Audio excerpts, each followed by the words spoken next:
لا تنسوا الاعجاب بالفيديو والاشتراك في القناة تشجيعا لنا لنستمر بنشر المزيد إن شاء الله.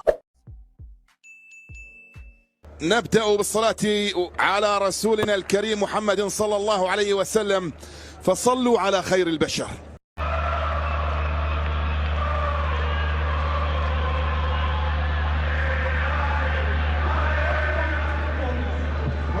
كرام مشاهدينا متابعينا في كل مكان، متابعي ومشاهدي قنواتي بين في هذه الأجواء الرائعة، أجواء جدا مميزة هنا في استاد برج العرب، حيث هذه القمة قمة هذه الليلة في مباراة المصري أمام الترجي التونسي، من خلال مباراة تأتي في إطار الجولة الرابعة لمرحلة المباراة. إذن ستنطلق بعد قليل يا أحبة الكرام. هذا الحكم الكاميروني السيد إنغوا يوفن هو الحكم الذي سيدير هذه المواجهة هنا ما بين الفريقين، ونبقى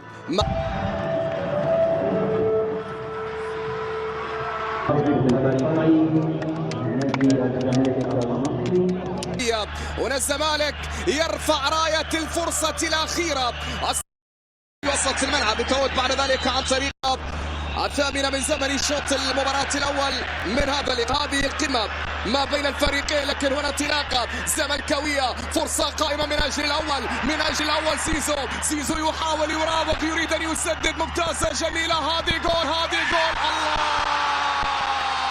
مجموعات الزمالك يسجل أول الأهداف في مرحلة المجموعات، كانت كذلك. عينك هنا على الكرة، قطعت بهذا الشكل، وصلت إلى زيزو، فاصل مهاري مثل ما اعتاد، وبعد ذلك التمهيد، خذها يا سيف، سكنت في شباك مرمى الحارس معز بشريفية في الأول بتسديدة سيف جعفر بعد تمهيد كان من فنان يا زيزو، يا فنان يا زيزو في مدرجات يا سعيد النتيجة، ومن أجل أن يتعادل كرة منقولة، أرقام كبيرة. هنا فرصة تأتي، خطأ فادح، فرصة الهدف الأخير.